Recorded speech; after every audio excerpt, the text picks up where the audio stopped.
आज भैया आनंद ना आए रो, रस ना आए रो, ऐसो लग रहे हैं कि मानो कोई कुपात्र या अपात्र जो है यहाँ प्रवेश करके बैठो है और कछु परीक्षा लेना चाह रहे है। कछु बात ना बन रही आज, जरा देख तो सही।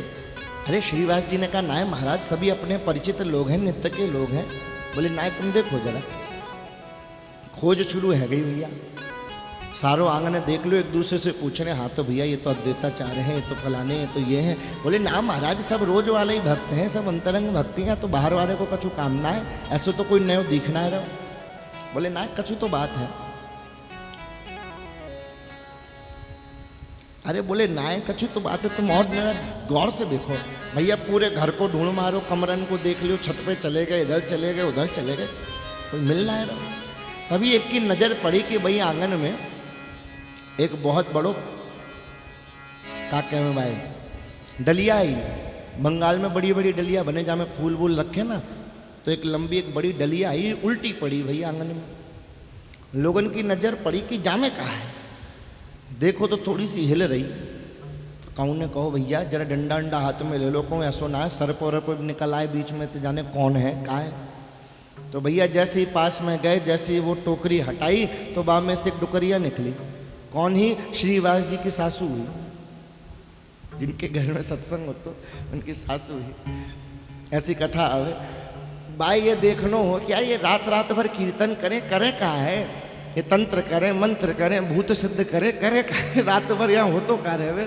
तो बाकी मन में कि जरा मैं देखूं, तो वह डुकरिया जो है वह डलिया में बैठ के वहाँ में से झाँक के देख रही कि कहाँ है, और मैं भी रात में देखूं तो सही करे कहाँ है। वाह प्रभु जी ने बातें कही। अब ऐसा है सासू माँ जी अब तुम पधारो, तुमने देख लियो तो बेचारी लज्जित है के गई। तो कह रहे संकीर्तन जो है ना, वो एक जैसे भाव वाले लोगों की सन्निधि में आनंद आता है तो रस बनता है, तो हर कोई नहीं समझ पाता। तो मैया जो है सची मैया, वो बड़ी सोच में रह गए, चिंता में रह गए कि मेरे छोरा का है वो भैया। जब तक गया जी ते आयो, गया जी में श्राद्ध करने गयो, जाने कहाँ है वो, वहाँ से आने के बाद रोतो ही रहे, जब देखो हाय हाय करते रहे, हाय कृष्ण करते रहे, कहाँ है वो जाए। तो श्रीवास जी के मन में आया कि आज भैया मैया दिखा दें कि तेरो लाला साधारण ना है, साक्षात श्री कृष्ण को रूप है, अवतारी पुरुष है, तो नेक बाकू शांति है जाएगी। पर समझ में ना आ रहा को बुला के लाऊं कि ना लाऊं, तो किससे पूछूं। तो चुपचाप जाके अद्वैताचार्य जी के कान में ये बात कही कि क्या मैं सची मैया ले आऊं का। अरे वो बड़े प्रसन्न हुए, बोले भैया ले आओ, यही तो असली समय है, बढ़िया समय, ले आओ। महाप्रभु जी भी आज भगवत स्वरूप में ले आ मैया, ले आ। मैया आ गई, दौड़ के गए, मैया बुलाए लाए। दौड़ गए वे मातु ढिग और वाका लाए बुलाए, और देख मातु अद्वैत कहाँ देखु लाल हर्षाए। यह तेरो ही लाल नहीं सब भक्तन प्रतिपाल, जगत पिता यह जगत प्रभु मातु झुका ले भाई। अद्वैताचार्य ने कहा देखो ये तेरा ही लाल नहीं है, ये सारे संसार का पिता है, ये जगत पिता है, भक्तों का प्रतिपाल है। तो मैया प्रणाम कर लो। अब जिस मैया ने पाल पोस के बड़ा किया हो, जो निमाई है अपनो लाला समझ रही है, वो बात है कह रहे प्रणाम कर ले, भगवान है तो कैसे प्रणाम कर लेगी मैया, बामिर तो भक्ति है ना।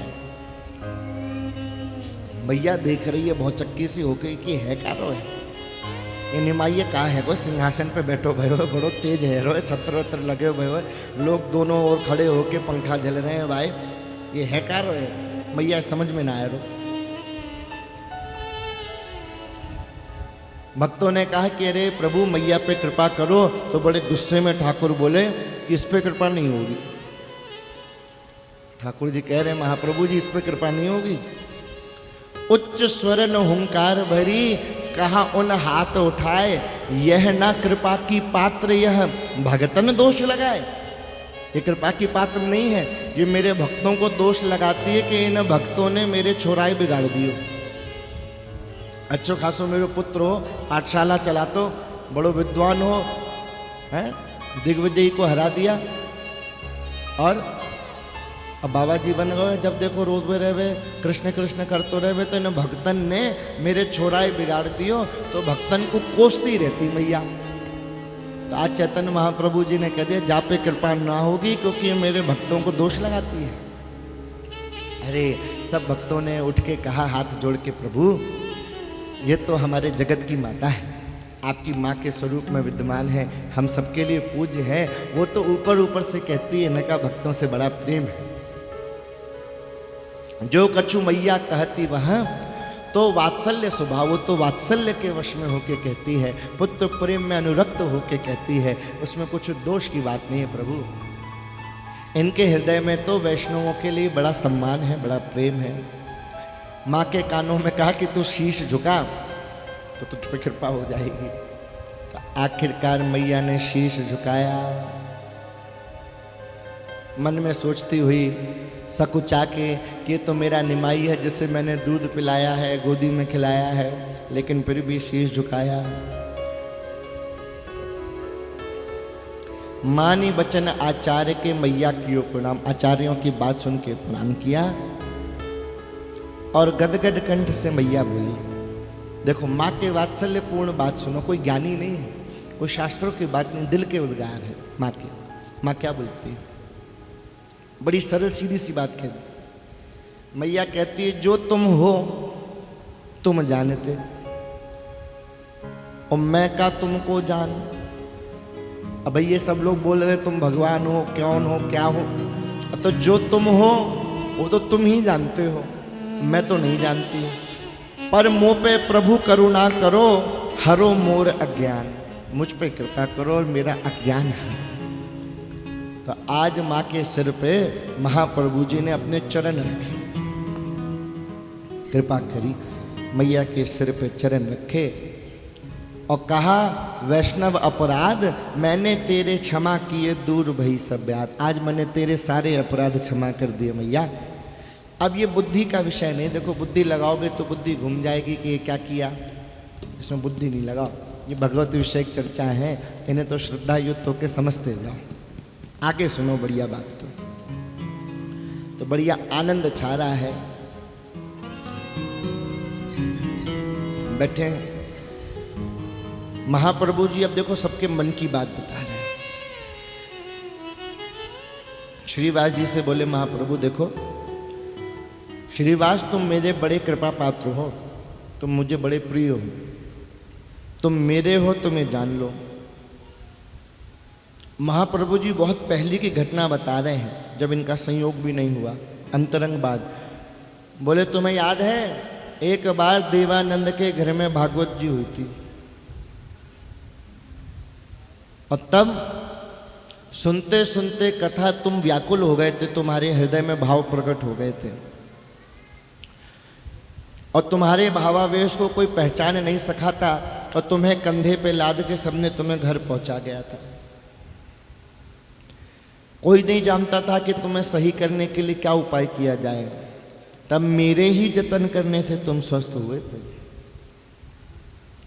ये गुप्त घटना सुन के महाप्रभु जी के मुख से श्रीवास जी आश्चर्यचकित हो गए कि इन्हें कैसे पता, ये तो बहुत पुरानी बात है, इनसे पहले की बात है, इन्हें कैसे पता, ये तो कोई नहीं जानता। अद्वैताचार्य जी की तरफ देके कहा कि अद्वैताचार्य तुम गीता पढ़ने में शंका कर रहे थे, पढ़ते पढ़ते किसी श्लोक पर तुम अटक गए और उसमें शंका करने लगे, और उस श्लोक के बारे में सोचते सोचते तुम सो गए। तब मैंने तुम्हें उस श्लोक का अर्थ जो है सपने में समझाया था, तुम वो श्लोक पे अटक गए, समझ नहीं पाए, तो उसका अर्थ फिर हमने तुम्हें सपने में बताया था, तब तुम्हें समझ में आया। तो अद्वैताचार्य दंग रह गए कि सपने की बात कैसे पता।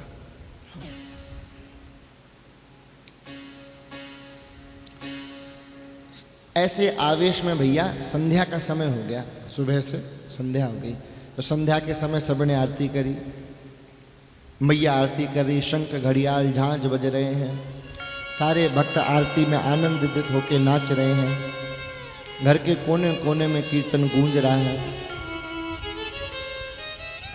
तभी उसी मध्य महाप्रभु जी को किसी भक्त की याद आई। सारे भक्त तो आए हैं, एक भक्त नहीं आया है। देखो कई बार ऐसा होता है, शांत चित्त से समझे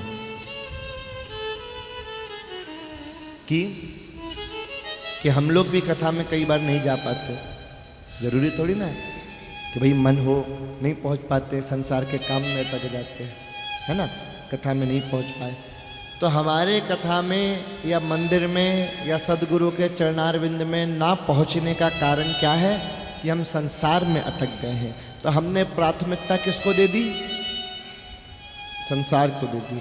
संसार के कारण, संसार को प्राथमिकता देने के कारण हमने ठाकुर छोड़ दिया। संसार की व्यवस्था बनाए रखने के लिए हमने सत्संग छोड़ दिया कि भैया सत्संग तो बाद में हो जाएगा, पहले ये काम कर लो, ये नहीं हुआ तो घर गृहस्थी में दिक्कत आ जाएगी। तो मतलब घर गृहस्थी संसार का काम सत्संग से अधिक महत्वपूर्ण हो गया। तो हमने ठाकुर को छोड़ दिया और संसार पकड़ लिया। यहाँ भी एक भक्त नहीं आया है, पर उस भक्त की याद ठाकुर कर रहे हैं। देखो कितने सारे भक्त आए, कैसा आनंद हो रहा है, अभिषेक हो रहा है, कितना रस बरस रहा है, लेकिन महाप्रभु जी को एक भक्त की याद आई। कौन है भक्त? श्रीधर। एक गरीब व्यक्ति है, ब्राह्मण है, बढ़िया। क्या करता है? केले के खोल बेचता है। बंगाल में केले के खोल की सब्जी बनती है और महाप्रभु जी को केले के खोल की सब्जी बहुत अच्छी लगती थी और श्रीधर के ही केले के खोल की सब्जी खाते थे। और कैसे खाते थे? चुरा के लेके जाते थे, रोज झगड़ा करके उससे लेके जाते थे, आधे दाम पे लेके जाते थे। बचपन में उससे खूब झगड़ते थे, उससे कहते थे सुन तू जानता नहीं है मैं कौन हूँ, मैं भगवान हूँ, भगवान। अब सोचो छोटा सा बालक तुम्हारी दुकान पे आके कहे कि देखो हमें भगवान, हम रोज आया करें तो तुम हमारा तिलक किया करो, चंदन वंदन किया करो, दक्षिणा दिया करो, सामान मुफ्त में दिया करो। तो तुम कहोगे हाँ भैया तुम्हें हमें ही मिले दिन भर में कि तुम भगवान हो, तुम्हें प्री फंड में सब दे दें। महाप्रभु जी रोज उसके पास जाते और उससे कहते कि देख मैं भगवान हूँ, तू मेरा तिलक किया कर, मेरी आरती किया कर और ये खोल चढ़ाया कर। तू जानता नहीं है गंगा जी जो है ना, ये मेरे चरणों से निकली तो कान पे हाथ रख ले, महाराज क्या कह रहा है, अरे तू ब्राह्मण का पुत्र होके विद्वान होके कैसी बात करता, तेरे को शर्म नहीं आती। तो रोज झगड़ा होता है और बिना झगड़ा किए ना महाप्रभु जी को आनंद आता और ना ही श्रीधर को आनंद आता।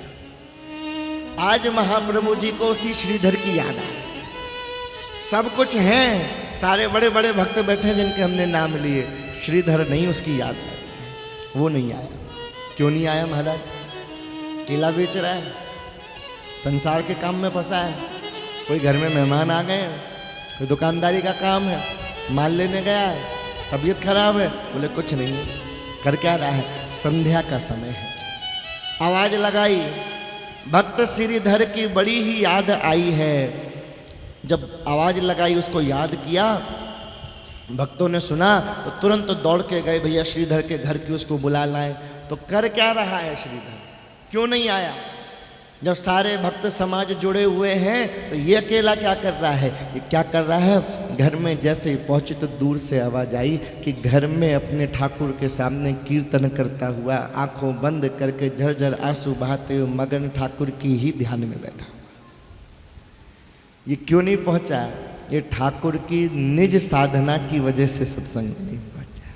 कभी ऐसा हो कि तुम्हारा कोई सारे काम इस वजह छूट जाए क्योंकि तुम अपने घर में अपने ठाकुर के सामने बैठे हो। अभी तो हमने दुनिया की चीज़ों को प्राथमिकता दी है कि दुनिया की चीज़ों के चक्कर में हम घर के ठाकुर की सेवा छोड़ देते हैं और वो कर लेते हैं, चाहे वो हम हो चाहे कोई हो। आज तक का तो हाल हम सब का यही है कि बाकी कामों को प्राथमिकता अधिक दे देते हैं, घर के ठाकुर की सेवा नहीं हो पाती।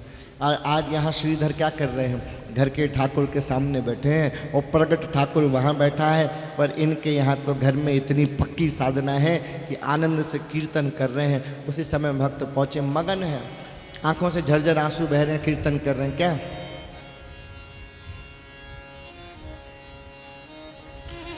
श्री कृष्ण गोविंद हरे मुरारे, हे नाथ नारायण वासुदेवा। श्री कृष्ण गोविंद हरे हे नाथ नारायण वासुदेवा। श्री कृष्ण गोविंद हरे मुरारे, हे नाथ नारायण वासुदेवा। श्री कृष्ण गोविंद हरे मुरारी, हे नाथ नारायण वासुदेवा। श्री कृष्ण गोविंद हरे मुरारे, हे नाथ नारायण वासुदेवा।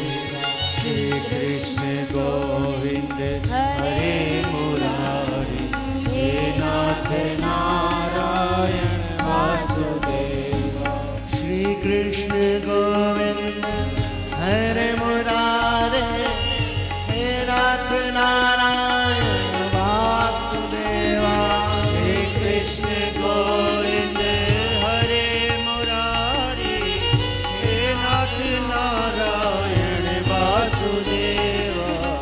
श्री कृष्ण गोविंद हरे मुरारे, हे नाथ नारायण वासुदेवा।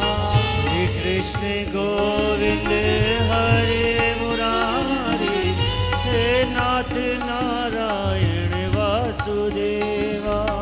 श्री कृष्ण गोविंद हरे मुरारे, हे नाथ नारायण वासुदेवा।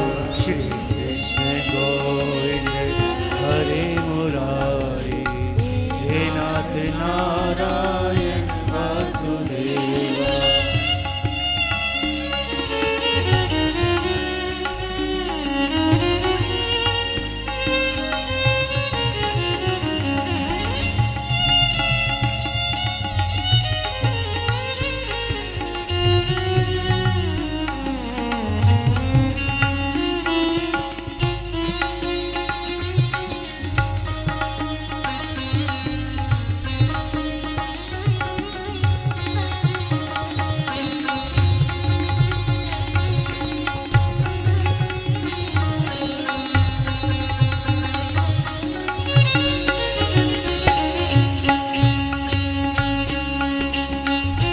हरि बोल।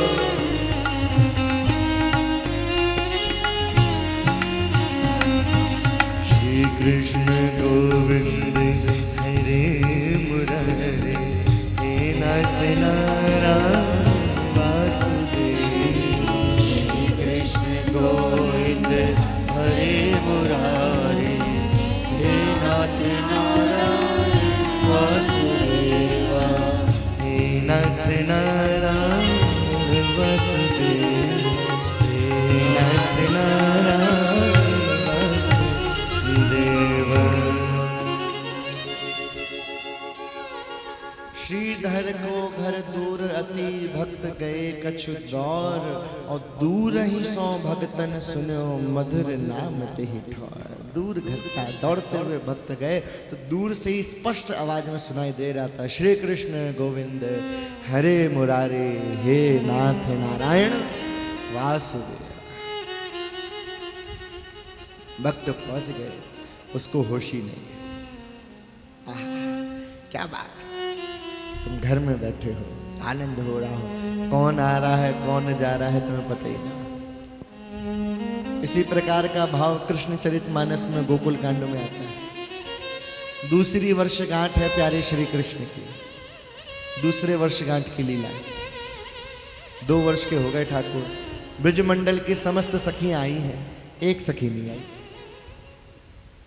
तो जो नहीं आए उसकी चिंता अधिक होती है।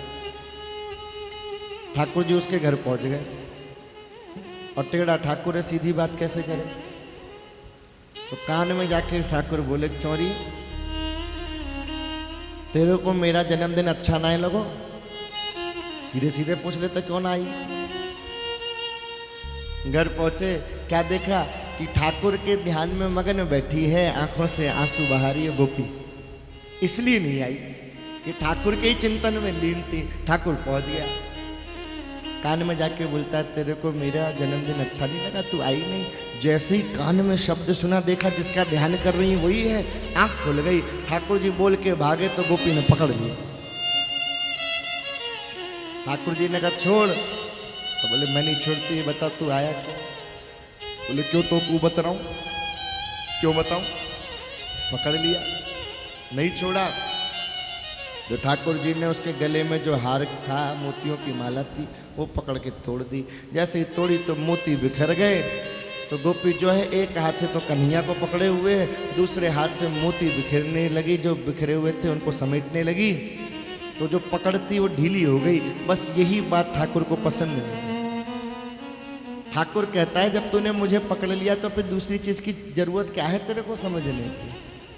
प्रेम गली अति साकरी या में द्वय न समाए, दो नहीं हो सकते, या तो मेरी हो जाए संसार के। अब मोती बिखर गए तेरे ही आंगन में पड़े, बाद में उठा लेती। तूने मोती को प्राथमिकता दी, पकड़ ढीली हो गई, हाथ छुड़ा के भाग गए ठाकुर। खैर वो तो ब्रज की गोपी है, जानती है कहाँ मिलेगा कन्हैया, दोबारा पकड़ लेगी, और पकड़ ही लिया। वो तो फिर अलग विषय हो जाएगा, अलग चर्चा हो जाएगी। सेम उसी प्रकार से श्रीधर अपने आंगन में बैठे हैं, घर में बैठे हैं, हरी चर्चा कर रहे हैं और आनंद ले रहे हैं उस लीला का जिस लीला में डूबे हैं। उन्हें मालूम ही नहीं चला कि क्या हो रहा है, शाम कब हो गई। भक्तगण उनके घर आ गए। भैया जोर से भक्तों ने कहा कि अरे महाराज श्रीधर, आज तुम्हारे प्यारे चैतन्य जो हैं भगवत स्वरूप में प्रकट होकर तुम्हें याद कर रहे हैं, तुम्हें बुला रहे हैं, चलो।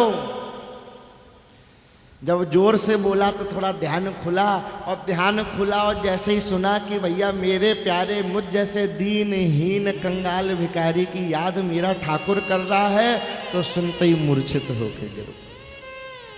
पहले ही समाधि में थे, पहले ही बावरे थे, और ये सुन लिया कि मैं जिसकी याद में बैठा था वो भी मुझे याद कर रहा है, मुझे बुला रहा है। तो सुध बुध खो गए, भूल गए और मूर्छित होके गिर पड़े। भक्तों ने देखा भैया ये तो बावरे हो रहे हैं, दोबारा होश में आएंगे, दोबारा बताऊंगा फिर भी होश हो जाएंगे, तो क्या करो भैया उठा के ले चलो। जबरदस्ती की कृपा है ठाकुर, तुम्हें उठा के ले आएगा। तुम कितना ही वजन बढ़ा लो या घटा लो कोई फर्क नहीं पड़ता। ठाकुर को उठाना होगा तो उठवा ही लेगा कहीं से। हाय कहा सचमुच प्रभु मौका रहे बुलाए, मूर्छित श्रीधर को लियो भगतन तुरंत उठाए, और कंध पे लाए के प्रभु दिग लियो लिटाए। भैया कंधे पे बिठा के उनको श्रीधर को ले आओ, तो मूर्छित ही पड़े। दोबारा होश में आए, फिर सुना, सोचा, फिर मूर्छित हो गए। भक्तों ने काम नहीं बनेगा, भैया उठाओ जल्दी चलो, उधर महाप्रभु इंतजार कर रहे हैं। आवेश में ले गए और महाप्रभु जी के सामने लिटा दिया। महाप्रभु जी का जैसे परस पाया तो कुछ चैतन्य हुए, चेतना आई महाप्रभु जी के हाथ के स्पर्श से। महाप्रभु जी ने कहा अरे श्रीधर, बातें सुनो, आज बड़ी प्यारी प्यारी बातें हैं भक्त की, भगवान की। भक्त भगवान की चर्चा सुनने को यही मिलेगा तुम्हें। महाप्रभु जी ने कहा अरे प्यारे श्रीधर, आह सोचो इतना प्यारा ठाकुर, इतना मीठा ठाकुर बोलता होगा तो कितना अच्छा लगता होगा। अपने जैसे कर्कश लोग जब बोलते हैं तो ठीक ठाक लग जाता है, तो स्वयं रस मूर्ति श्री कृष्ण चैतन्य राधा भाव युक्त तो बोलते हो कितना मीठा होता होगा, कल्पना भी नहीं कर सकते अपन।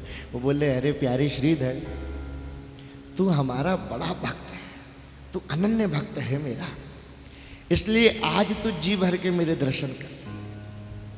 यासो तू मम रूप को लख के हियो जुड़ा, आज तू अपने हृदय से जी भर के तू दर्शन कर, मेरे भगवत रूप को जी भर दर्शन पाओ। आज श्रीधर धन्य हो गया, गदगद हो रहा है। महाप्रभु जी की झांकी देख के रोता जा रहा है। इतना विशेष आनंद उसके हृदय में आज भर रहा है कि वो क्या कहे क्या ना कहे, क्या करे क्या ना करे, समझ में नहीं आया। महाप्रभु जी कह रहे हैं आज मेरी स्तुति कर ले तू जी भर के, वंदना कर ले मेरी। श्रीधर बड़ी सरलता से बोला महाराज मुझे तो स्तुति करना ही नहीं आता, मुझे आती ही नहीं स्तुति क्या होती है। मैं तो बड़ा दीन हूँ, हीन हूँ, पापी हूँ महाराज। लोगों ने मुझे बहिष्कृत कर रखा है, बाहर हूँ, मैं तो अपराधी जन्मों का हूँ। आज जाके आपकी कृपा हुई तो कुछ सनात हुआ हूँ, नहीं तो मैं तो जन्मों का पापी हूँ। मैं तुम्हें जान नहीं पाया और मैं पापी तुमसे झगड़ा करता था, उसे बात याद आ रही है ना कि मैं तो नित्य झगड़ा करता था, मैं तुम्हें पहचान नहीं पाया। तुम तो मेरी माया काट रहे थे और मैं उस माया में ही लिपटा जा रहा था। आज यथार्थ दर्शन करके आज मेरा सारा मोह भंग हो गया। प्रभु क्षमा करो, क्षमा करो, आज मेरा सारा गुरूर गिर गया। ठाकुर जी ने कहा, प्यारे तुझ पर तो मैं कृपा करने के लिए मैं अकुला रहा था तुझ पे कृपा कर। मांगो, आज जो मन में आए सो मांग। सोचो ठाकुर कह रहा मांग ले, जो चाहिए सो मांग। क्या चाहिए बता? रिद्धि चाहिए, सिद्धि चाहिए, धन चाहिए, धाम चाहिए, जो मन भावे सो मांग, जो मन में आए सो मांग ले। तुम कहा कछु अदेय नहीं, तुमसो बड़ा अनुराग, तुमसे मेरा बड़ा प्रेम है प्यारे।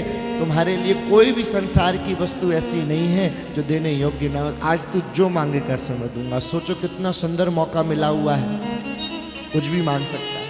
और श्रीधर मांग क्या रहा है, आनंद आ जाए इस बात पे।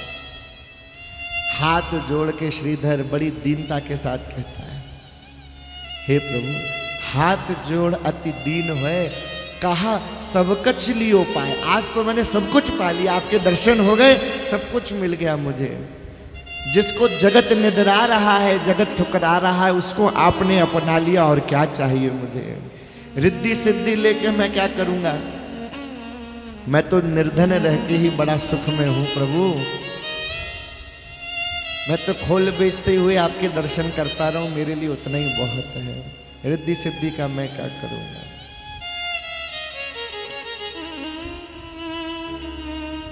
रिद्धि सिद्धि जो चाहते नहीं तो जो चाह सो मांग। ठाकुर जी ने फिर कहा, अच्छा तेरे को रिद्धि सिद्धि नहीं चाहिए तो कुछ और मांग ले। बोले अगर प्रभु कुछ देना ही चाहते हो तो अपने चरणों का अनुराग दे दो, आपके चरणों से मेरा प्रेम हो जाए। और एक और चीज मांगू प्रभु? अरे बोले मांगना। बोले मैं ये और चाहता हूं कि खोल लेत झगड़ो करत जो प्रिय विप्र कुमार, हिये विराजत वे रहे अति प्रिय परम उदार। जो झगड़ा करते हुए खोल बेचते समय की आपकी मेरी जो आपकी झांकी है वो मेरे हृदय में विराजित है। जो आप मेरे से झगड़ा किया करते थे खोल खरीदते समय, वो झांकी मेरे हृदय में बस जाए, उसी को याद किया रहूं, आपके चरणों से मेरा प्रेम हो जाए और कुछ नहीं। निष्प्रहा निष्कंचन ने रखी श्रीधर पे बलि जाए, प्रभु अतिशय हर्षित भय लीन्यो हिये लगाए। आज महाप्रभु जी बलिहार जा रहे हैं। आज तक भक्त बलिहार जाता था ठाकुर पे, आज ठाकुर अपने भक्त पे बलिहार जा रहा है और श्रीधर को अपने हृदय से लगा लिया। श्रीधर जो है वो मुरली मनोहर ठाकुर के रूप में भाव से भजन करता है। ठाकुर के मुरली मनोहर झांकी का दर्शन चाहता है, उस भाव से भजन करता है। तो चैतन्य महाप्रभु तुरंत श्रीधर के लिए मुरली मनोहर रूप में प्रकट हो गए। बोलो मुरली मनोहर प्यारे की। मुरली मनोहर श्री कृष्ण के रूप में उसको दर्शन दिया। आज अपने इष्ट देव का दर्शन करके श्रीधर तो कृतार्थ हो गया और दर्शन करते ही पर से मूर्छित होकर गिर गया। उस पर कृपा करी, वो तो मूर्छित आनंद में पड़ा हुआ है। ठाकुर जी ने मुरारी को बुलाया। देखो एक एक पे कृपा हो रही, बुला बुला के। मतलब ऐसा है हमारा ठाकुर, इतना विलक्षण ठाकुर है कि भक्तों को ठाकुर के पास नहीं, ठाकुर बुला बुला के कृपा कर रहा है। श्रीधर को किसने बुलाया? ठाकुर ने बुलाया। अब मुरारी को बुलाया, हर्षा के बड़े प्रसन्न होकर मुरारी को बुलाया। मुरारी से कहा ठाकुर ने, भैया तुम परम वैष्णव हो लेकिन तुम्हारे अंदर एक दोष है। देखो कमी भी बता रहे हैं, कमी कौन बताएगा? तुम्हारा अपना बताएगा, जो तुम्हारा हितैषी होगा, प्रेमी होगा। तो महाप्रभु जी मुरारी से कह रहे, अरे मुरारी तुम विशुद्ध वैष्णव हो लेकिन तुम्हारे अंदर एक अवगुण है, एक बुराई है। भक्त होन महा एक ही तुम में कमी दिखाए। क्या कमी है तुम्हारे अंदर? कि तर्क वितर्क और कुतर्क करी और शास्त्र वचन निधर आए। तुम वैष्णव तो विशुद्ध हो लेकिन तुम तर्क बहुत करते हो। देखो पहले भी कथा में आया, तर्क तक तो ठीक है, जिज्ञासा होना ठीक बात है कि कथा सुनी, मन में जिज्ञासा उत्पन्न होगी, तर्क आता है, तुमने श्रद्धा युक्त हो के समझ लिया, पूछ लिया, वहाँ तक तो ठीक है। लेकिन जब तर्क से कुतर्क हो जाए, वितर्क हो जाए तो गलत है। तर्क वितर्क कुतर्क ये गलत हो। तुम भक्ति ग्रंथों का अध्ययन करते हो और अद्वैताचार्य जी के साथ बड़ा तर्क वितर्क करते हो। अगर तुम तर्क वितर्क छोड़ के और मेरी भक्ति को अपना लो तो तुम मेरे बड़े प्यारे बन जाओ। और भक्ति पथ चलन को लिए निश्चय ठहराए, उन्हीं सिद्धियन सो भला कहा प्रयोजन आए। मेरे भक्त को ज्ञान से, योग से, इन सब चीज़ों से क्या लेना देना। मेरे भक्त को तो मुझसे लेना देना और मुझे अपने भक्त से।